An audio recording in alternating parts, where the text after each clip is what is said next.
नमस्कार दोस्तों, आज की कहानी है माँ बाप ही भगवान हैं। आज 70 वर्षीय रामलाल जी अपने कमरे में गुमसुम बैठे हुए हैं और लगातार बिस्तर पर लेटी हुई अपनी जीवन संगिनी निर्मला जी को निहारते जा रहे हैं। निर्मला जी अपनी दमे की बीमारी के कारण बेहाल पड़ी हैं। बेबस तो स्वयं रामलाल जी भी बहुत ज़्यादा महसूस कर रहे थे, किसी बीमारी के कारण नहीं बल्कि अपनों से ही सताए हुए। अपनी डायबिटीज़ की बीमारी से तो उनकी लड़ाई चल ही रही थी, परंतु अपनों का सामना कैसे करें समझ नहीं आ रहा था। सोचने लगे कि इस उम्र में जब उन्हें बच्चों की ज़रूरत है, वहाँ उन्हें अपनी पत्नी की देखभाल स्वयं ही करनी पड़ रही है। ऐसा नहीं है कि उम्र के इस पड़ाव पर उनका कोई अपना नहीं है। उनका एक ही बेटा नवीन है, जो शादी के 14 साल बाद उनकी गोद में आया था, और जब तक नवीन बड़ा हुआ तब तक वह दोनों काफ़ी बूढ़े हो चुके थे। निर्मला जी और रामलाल जी अपने बेटे को सदा पलकों पर बैठा के रखते थे। उसके मुंह खोलने की देर होती थी कि उसकी फरमाइश पूरी कर दिया करते थे। नवीन पढ़ाई में शुरू से ही होशियार था। निर्मला जी ने अपने बेटे की पढ़ाई में दिन रात एक कर दिया था। नवीन के सपने बहुत बड़े थे। रामलाल जी ने अपने बेटे के बड़े होने पर उसकी शिक्षा में कोई कमी नहीं छोड़ी थी। वह अपनी शिक्षा के लिए विदेश जाना चाहता था। उसकी इस फरमाइश को पूरा करने के लिए उन्होंने अपने गांव की ज़मीन, यहाँ तक कि अपना घर तक बेच दिया और किराए के मकान में रहने लगे। कुल मिलाकर अपने बेटे की परवरिश में ही उन्होंने सब कुछ गंवा दिया। रामलाल जी सोच रहे थे कि उनका मित्र उन्हें कितना आगाह किया करता था, रामलाल कुछ अपने लिए भी बचा कर रखो, सब कुछ लुटा रहे हो तो बुढ़ापे में क्या रहेगा तेरे पास। लेकिन उन्होंने कभी अपने मित्र की चेतावनी पर ध्यान नहीं दिया। वे हमेशा कहता, मेरा बेटा ही मेरी असली पूंजी है, मेरा अभिमान है, जो मुझे कभी झुकने नहीं देगा। ये कहते हुए उसका सीना गर्व से चौड़ा हो जाता था। इस बात पर मित्र ने सुझाव देते हुए कहा कि अगर बेटे को विदेश में पढ़ाना है तो उसकी पढ़ाई के लिए बैंक से कर्जा ले लो। तूने तो अपना घर ही बेच दिया और अब आगे बुढ़ापे का समय नज़दीक आ रहा है तो तू पूरी तरह अपने बेटे पर ही निर्भर हो जाएगा। लेकिन रामलाल जी ने कहा, हम अपने बेटे की पढ़ाई के लिए बैंक से कोई कर्ज नहीं लेंगे। बच्चों को पढ़ाना तो हर माँ बाप का फ़र्ज़ होता है। अगर बच्चे खुद कर्ज चुकाएंगे तो लगेगा उसके माता पिता ने उसकी पढ़ाई के लिए कुछ नहीं किया। रामलाल जी को उस पर पूरा भरोसा था कि उनका पुत्र हर हाल में उनकी देखभाल करेगा। उनका बेटा बाकी बच्चों की तरह बिल्कुल भी नहीं है। वह हमेशा कहते, मुझे मेरे बेटे पर पूरा भरोसा है। विदेश में पढ़ाई पूरी होने के बाद नवीन अपने देश वापस लौटा। वह भारतीय लड़की से शादी करना चाहता था। निर्मला जी और रामलाल जी ने उसकी शादी उसकी पसंद की लड़की कविता से करा दी। नवीन ने अपना परिवार बसा लिया। आज वह एक मल्टीनेशनल कंपनी में मैनेजर है। अपनी कमाई से उसने एक अच्छा मकान भी खरीद दिया और वहीं अपने माँ बाबूजी और अपनी पत्नी के साथ रहता है। लेकिन वह फिर से विदेश जाना चाहता है। वह वहीं रहकर अपनी बाकी ज़िंदगी बिताना चाहता है। रामलाल जी अचानक अपने बेटे और बहू की आवाज़ से वर्तमान में आ जाते हैं। कविता, सारा सामान पैक हो गया ना? ध्यान से रखना, कुछ छूट ना जाए। माँ बाबूजी के गर्म कपड़े ज़रूर रख देना, और खाने के बाद जो दवाइयाँ वह खाती हैं वह तो बिल्कुल मत भूलना। अरे नवीन, तुम चिंता मत करो, एक एक चीज़ बड़े ध्यान से रखी है मैंने। अगर कुछ छूट भी गया तो वो लोग वहीं से मंगवा लेंगे, और वहाँ पर बहुत से अन्य लोग भी तो होंगे। जो चीज़ चाहिए होगी तो माँ बाबूजी उनसे मंगवा लेंगे। तुम भी बिन सर पैर की बातें मत करो। तुम अपना सामान रखो, मैंने तो रख लिया। अरे नवीन, तुम चिंता मत करो, कोई तकलीफ़ नहीं होने वाली। कविता नवीन को चिंतित होते देखकर बोली, ठीक है, हम कल सुबह ही उन्हें छोड़ आएंगे। और वैसे भी 8 दिन बाद की तो हमारी फ़्लाइट है। उससे पहले हमें घर का फर्नीचर और बाकी सामान बेचना भी तो है। इस काम को करने के लिए भी तो समय चाहिए। रामलाल जी अपने कमरे में बैठे बैठे बहू की सारी बातें दिल पर पत्थर रखकर सुनते जा रहे थे। ये बातें सुन सुनकर उनका दिल बैठा जा रहा था। हालांकि कविता एक अच्छी गृहिणी थी और घर को बहुत अच्छे से संभाल कर रखा था, लेकिन उसकी नज़रों में हर पल उनके बूढ़े सास ससुर खटकते रहते थे। उनके कारण वह हमेशा परेशान रहती थी और कहती थी, अभी कुछ ही समय तो हुआ है हमारी शादी को, अभी से मुझ पर सारे घर का बोझ डाल दिया तुम लोगों ने। दिन रात ससुर की सेवा करनी पड़ती है। तुमसे शादी करके तो मेरी ज़िंदगी खराब हो गई है। नवीन उसे समझाने की कोशिश करता तो उस पर भी गुस्सा निकाल देती। आपको क्या पता, आप तो दिन भर घर पे रहते नहीं हो। थोड़ी थोड़ी देर बाद आपके बाबूजी को चाय चाहिए और आपकी माँ को ख़ास तौर पर बना हुआ हल्का फुल्का भोजन। कभी इंसुलिन का इंजेक्शन लगाओ, कभी दवाइयों का ध्यान रखो। मैं तो तंग आ गई हूँ इस ज़िंदगी से। मेरी अपनी भी तो कोई ज़िंदगी है या नहीं? मुझे तो ऐसा लगता है कि मैं तुम्हारी पत्नी बन के नहीं बल्कि तुम्हारी माँ बाबूजी की नौकरानी बनकर आई हूँ। इस रोज़ रोज़ की बहस से नवीन भी परेशान हो चुका था। एक दिन जब कविता के मैके में शादी थी तो उसे अपने पति नवीन के साथ वहाँ जाना था। कविता ने बड़े उत्साह से अपनी ड्रेस खरीदी और शादी में जाने के लिए तैयारी की। लेकिन शादी वाले दिन ही जैसे ही तैयार होने के लिए ब्यूटी पार्लर जाने वाली थी तो नवीन ने उसे यह कहकर रोक दिया कि पहले बाबूजी और माँ के लिए खाना बना दो और उनकी दवाइयाँ निकाल कर रख दो, फिर चलेंगे। लेकिन इतना सारा काम करने के बाद मैं ब्यूटी पार्लर जाऊंगी तो तैयार होकर शादी में किस समय पहुंचूंगी? तब तक तो बहुत देर हो जाएगी। इन सब कामों में 2 घंटे निकल जाएंगे। तुम उनके लिए बाहर से खाना ऑर्डर कर दो, तब तक मैं तैयार होती हूँ, कविता ने कहा। तो नवीन बोला, कविता, मेरे माँ बाबूजी इस उम्र में बाहर का खाना नहीं खा सकते, तुम्हें पता है, फिर उनकी तबीयत खराब हो जाएगी। हम लोग शादी में थोड़ी देर से चले जाएंगे, कोई फ़र्क नहीं पड़ता, नवीन ने कहा। तो कविता गुस्सा हो गई और कहने लगी, मेरे मैके में शादी है इसलिए तुम्हें कोई उत्साह नहीं है। मेरी तो ज़िंदगी ही खराब हो गई है तुमसे शादी करके। अब किसी शादी में नहीं जाना मुझे तो लगता है कि मैं यहाँ तुम्हारी पत्नी बन के नहीं बल्कि तुम्हारी माँ बाबूजी की नर्स बनकर आई हूँ। क्या केवल अपने माता पिताजी की सेवा करने के लिए ही मुझसे शादी की थी तुमने? अपनी बहू की यह बातें सुनकर रामलाल जी और निर्मला जी को बहुत दुख होता है और वह सोचते हैं कि बुढ़ापे में एक इंसान इतना लाचार हो जाता है कि अपने बच्चों से कुछ कह भी नहीं पाता। उस दिन कविता सचमुच शादी में नहीं गई और रूठ कर बैठ गई। पूरे घर में सन्नाटा पसरा हुआ था। कविता ने खाना भी नहीं बनाया था। नवीन उसे मनाने में लगा था लेकिन वह मानने को तैयार नहीं थी। तुम अपने माँ बाबूजी को किसी वृद्धाश्रम में क्यों नहीं छोड़ देते? वह गुस्से से बोली। तो नवीन भड़क गया। यह तुम क्या कह रही हो? मैं ही तो हूँ उनका एकमात्र सहारा। वे लोग बूढ़े हैं, बीमार हैं, लाचार हैं, तुम उन्हें छोड़ने को कह रही हो? भला कोई बेटा ऐसा करता है क्या? यह समाज, पड़ोसी और रिश्तेदार क्या कहेंगे? सब लोग तुम्हें रिश्तेदारों की पड़ी है। इस समाज के लोगों और पड़ोसियों की चिंता है तुम्हें, लेकिन जिससे शादी करके लाए हो कभी उसके बारे में सोचा है? शादी के बाद हम कहीं घूमने तक नहीं गए, किसी रिश्तेदार के यहाँ नहीं गए। मुझे बताओ, कभी फिल्म दिखाने या बाहर डिनर पर कभी ले गए हो क्या? जब से आई हूँ बस तुम्हारे माता पिता की सेवा करते जा रही हूँ। बस अब और बर्दाश्त नहीं होता मुझे। उन दोनों से मुक्ति चाहिए, नहीं तो संभालो अपना घर, मैं जा रही हूँ अपने मैके, और याद रखना फिर कभी नहीं आऊँगी। कविता की बातें सुनकर नवीन चुप हो गया। उसे कुछ कहते नहीं बन पा रहा था।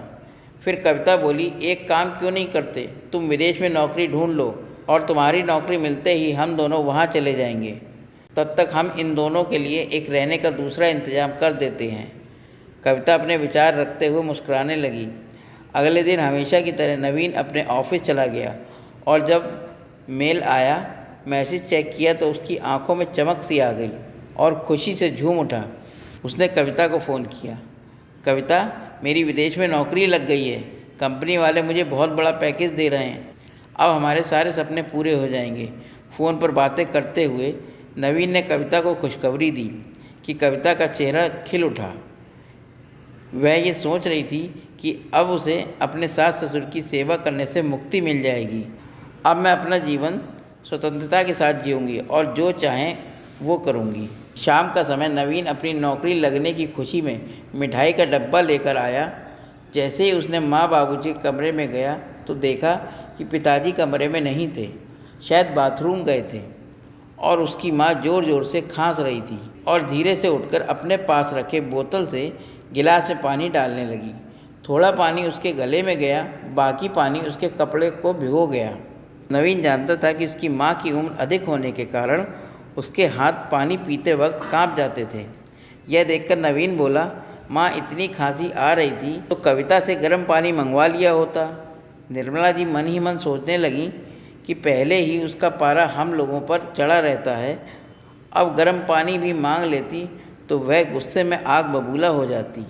लेकिन बेटा बहू में झगड़ा ना हो यह सोचकर निर्मला जी चुप हो गईं।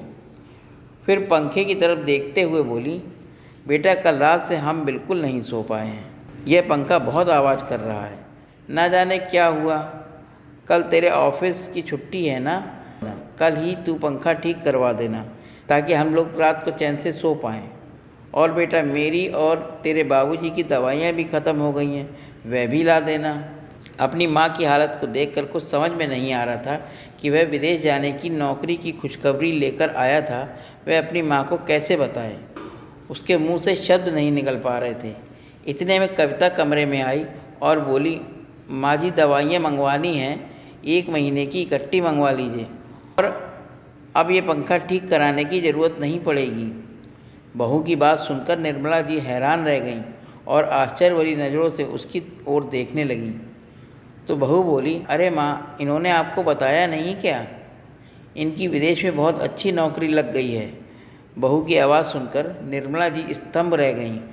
उधर रामलाल जी कमरे के दरवाजे के पास खड़े हुए जड़वत रह गए। उनकी आंखों में खुशी के आंसू भी आ गए और गम के भी।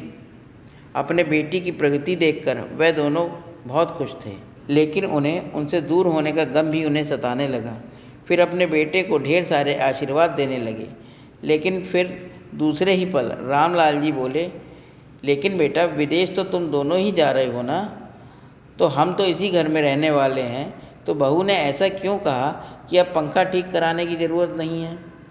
उसकी बात सुनकर निर्मला जी बोली, अरे आप भी कमाल करते हैं। जब बेटा बहू दोनों विदेश जा रहे हैं तो हम दोनों को क्या यहाँ छोड़ देंगे? हमारा बेटा हमारा इकलौता सहारा है, हमें भी तो अपने साथ लेकर जाएगा ना। यह बात आपको खुद ही समझनी चाहिए। इतना सुनते ही नवीन के चेहरे के भाव कहीं गायब हो गए और माथे से पसीना छूटने लगा। सामने खड़ी कविता उसे आंखों से इशारा करने लगी कि उन्हें वृद्धाश्रम भेजने के लिए बताएं, लेकिन नवीन को अपनी बात कहने के लिए शब्द नहीं मिल पा रहे थे। उधर रामलाल जी अपने बेटे बहू के इशारे देखकर तुरंत समझ गए उन दोनों के दिमाग में क्या चल रहा है।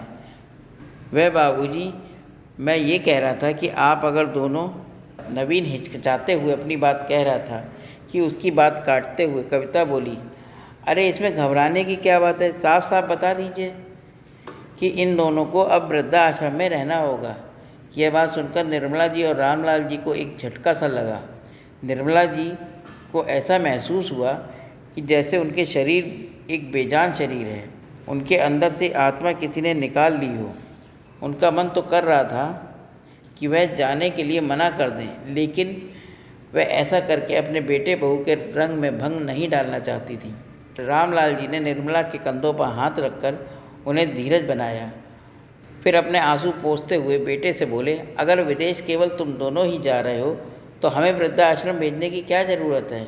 हम इसी घर में जैसे तैसे रह लेंगे। मैं अभी इतना कमज़ोर नहीं हूँ कि तुम्हारी माँ का देखभाल ना कर सकूँ। लेकिन बाबूजी, वहाँ जाने के लिए हमें ये मकान बेचना होगा। विदेश में छोटे से मकान का किराया भी बहुत ज़्यादा होता है, इसलिए इस मकान को बेचकर जो पैसा मिलेगा उस पैसे से हम विदेश में जाकर अपना मकान खरीद लेंगे। लेकिन आप लोग चिंता मत कीजिए, आप लोगों की जिम्मेदारी हमारी है, तो हमने आप लोगों का बहुत अच्छे वृद्धाश्रम में इंतज़ाम कर दिया है। वहाँ आपको किसी भी चीज़ की कोई कमी नहीं होगी। इतना कहकर बेटा बहू अपने कमरे में चले गए और बेटे बहू की बातें निर्मला जी और रामलाल जी को अंदर तक झकझोर गईं। रामलाल जी कहने लगे, अपने माता पिता को वृद्धाश्रम में छोड़कर कितनी अच्छे से जिम्मेदारी निभा रहा है हमारा बेटा। हमारे जीते जी हमसे हमारा ठिकाना ही छीन लिया। विश्वास नहीं हो रहा है कि जिस बेटे के लिए हमने सारा जमा पूंजी खर्च कर दी, अपनी ज़मीन अपना घर तक बेच दिया, आज वही बेटा ही हमें बेघर कर रहा है। इस पर निर्मला जी रोते हुए बोली, ऐसे बेटे से तो हमारी गोद सूंधी ही रहती तो ज़्यादा अच्छा था। एक बार तो कह दिया होता कि माँ बाबूजी आप भी चलो हमारे साथ। बुढ़ापे में आप हमारे साथ ही रहेंगे, लेकिन उसे तो अपना भविष्य बनाना है, फिर चाहे उसके लिए उसे अपने माँ बाप की कुर्बानी ही क्यों ना देनी पड़े। बेटे बहू की बातें सुनकर रामलाल जी और निर्मला जी को एहसास हो चुका था कि इस उम्र में उनकी बूढ़ी आंखों को बहुत कुछ देखना बाकी है। नवीन और कविता को विदेश जाने के लिए केवल 8 दिन बाकी थे और कविता ने जाने के लिए पैकिंग शुरू कर दी। घर का सामान निकालते हुए कविता बोली, माँ जी आप अपने घर में कितना कबाड़ा इकट्ठा करके रखा हुआ है, इतना सामान बेचने में तो बहुत समय लगेगा। यह सुनकर निर्मला जी बोली, बहू ये कबाड़ा नहीं है, ये मेरी इतने सालों की गृहस्थी का सामान है। एक एक चीज़ को मैंने बड़े चाव से ख़रीदा था और सजो के रखा था, जिनके साथ मेरी यादें जुड़ी हैं, लेकिन आज ये सामान तुम्हारे लिए कबाड़ हो गया है। माँ जी आप कुछ भी कहिए, लेकिन यह सामान तो मुझे बेचना ही होगा। ऐसा कहकर पुरानी रखी हुई सभी चीज़ों को एक कोने में पटकने लगी। उधर नवीन ने भी मकान बेचने पर लगा दिया था और 2 ही दिनों में उसे एक अच्छा खरीदार मिल गया, तो उसने अपने माँ बाबूजी को वृद्धाश्रम भेजने की पूरी तैयारी कर ली और कविता ने सारा सामान पैक कर दिया। वृद्धाश्रम जाते समय निर्मला जी दिल में दर्द और पीड़ा लिए घर को निहारती जा रही थीं। उनके आंसू रोके नहीं रुक रहे थे। उधर रामलाल जी सोचने लगे, ऐसी उम्मीद तो हमने अपने बेटे से कभी नहीं की थी। इसमें अपने माँ बाप के बारे में एक पल के लिए भी नहीं सोचा और बेसहारा होने की कगार पर खड़ा कर दिया। क्या बुढ़ापा आने पर इंसान बेकार हो जाता है? जब वह काम करने के काबिल ना हो तो उसे कहीं भी कैसे भी पटक दो, चाहे वह घर का एक खाली कोना हो या वृद्ध आश्रम, सड़क हो या मंदिर। क्यों, क्या वह इंसान नहीं है? गाड़ी में बैठे हुए रामलाल जी बोले। आश्रम में जाते हुए निर्मला जी अपने पति की झुर्रियों से भरे हुए चेहरे की ओर देख रही थीं। उनके मन में चलती उथल पुथल और उनके हृदय की आवाज़ केवल निर्मला जी ही सुन पा रही थीं। इतने में उनके विचार श्रृंखला को बंद करते हुए नवीन ने आवाज़ दी, माँ बाबूजी अमृत आश्रम आ चुका है। अपनी बेबसी को दिल में किसी कोने में छुपाकर दोनों लोग बिना अपने बेटे बहू की ओर देखे वृद्धाश्रम चले गए। घर लौटकर नवीन मकान बेचने के लिए अलमारी से कागजात निकालने लगा। तभी माँ बाबूजी कमरे से कविता की आवाज़ आई, ए जी सुनिए, माँ बाबूजी का यह संदूक तो यहीं रह गया। हद है, बरसों पुराना सामान भी ताला जड़कर रखती थी तुम्हारी माँ। ताला तोड़कर देखो तो क्या है इसमें। नवीन ने संदूक का ताला तोड़ा और जैसे ही संदूक खोला तो उसकी हैरानी का ठिकाना ना रहा। बचपन की सारी घटना उसकी आंखों के सामने घूमने लगी। संदूक के अंदर रखे हुए एक बक्से में उसके छोटे छोटे खिलौने पड़े थे, जिन्हें खरीदने के लिए ना जाने कितनी बार उनके पिताजी ने ओवरटाइम किया था। उसे देखकर नवीन की आंखों में आंसू भर आए। फिर भी हिम्मत करके कांपते हाथों से उसने जब उस बक्से को संदूक से बाहर निकाला तो उसमें नवीन द्वारा बचपन में बनाई हुई एक तस्वीर थी, जिसमें उसने स्वयं को अपने बाबूजी के हाथ थामे हुए दिखाया था। वह याद करने लगा कि इस तस्वीर को बनाते हुए उसने माँ बाबूजी से वादा किया था कि वह इस तरह उम्र भर उनके हाथ थामे रहेगा। आज स्वयं को शर्म के कारण ज़मीन में गड़ा हुआ पा रहा था। सबसे नीचे देखा तो कुछ कागजात पड़े थे। उन्हें खोलकर देखा तो देखता ही रह गया। उसके पैरों के नीचे से ज़मीन खिसक गई। उसे बीते हुए बचपन का समय देखने लगा। उसे ऐसा लगा कि जैसे उसका दिमाग की नसें फट जाएंगी। अरे क्या हुआ, होश क्यों उड़ गए? सुनते हो? सुनते क्यों नहीं? मैं आपसे ही बात कर रही हूँ। कविता अपने पति के चेहरे के विचित्र भाव को देखकर हैरान थी। आखिर ऐसा क्या हो गया था कि नवीन को कुछ सुनाई देना ही बंद हो गया। तब मैंने नवीन के हाथ से वह कागज़ लिए और कागज़ को पढ़ने लगी। उसमें घर और गांव की ज़मीन के कागज़ जो उन्होंने बेची थी वो भी निकले और उसमें अनाथ आश्रम के भी कागज़ निकले। उसे पढ़कर उसके हाथ पैर सुन्न हो गए। उन पर लिखा था कि आज से 29 साल पहले रामलाल जी और निर्मला जी ने नवीन को एक अनाथ आश्रम से गोद लिया था। तभी नवीन चिल्लाया, मुझसे बहुत बड़ा गुनाह हो गया। लानत है मेरी ज़िंदगी पर। मेरे जिन माँ बाप ने मेरी खुशियाँ और इच्छाओं को पूरा करने के लिए अपने जीवन की खुशियों को एक तरफ रख दिया, जीवन के इस पड़ाव पे मैं उन्हें वृद्धाश्रम छोड़ आया। मैं तो खुद से नज़रें मिलाने के काबिल नहीं रहा। ऐसा कहते हुए नवीन ने अपने ब्रीफकेस में से फ़्लाइट की टिकट निकाले और उनके टुकड़े टुकड़े कर कर फेंक दिए। फिर उसने प्रॉपर्टी डीलर को फ़ोन लगाकर मकान बेचने की डील को कैंसिल करने के लिए कहा और बोला, जितना हर्जाना होगा मैं भरने के लिए तैयार हूँ, मकान नहीं बिकेगा। कविता खड़ी हुई बड़ी हैरानी से नवीन की बातें सुनती जा रही थी। अगर तुम्हें मेरे माँ बाबूजी के साथ रहना पसंद नहीं है तो जहाँ तुम्हारा दिल करे तुम जा सकती हो, क्योंकि मैं अपने माँ बाप को वापस लेने जा रहा हूँ। ऐसा कहते हुए नवीन अपनी गाड़ी स्टार्ट करके निकल गया। कविता आंखों में आंसू लिए उसे देखती रह गई। दोस्तों, ये कहानी कैसी लगी? अगर अच्छी लगी हो तो मेरे चैनल को लाइक करें, सब्सक्राइब करें और शेयर करें। धन्यवाद दोस्तों।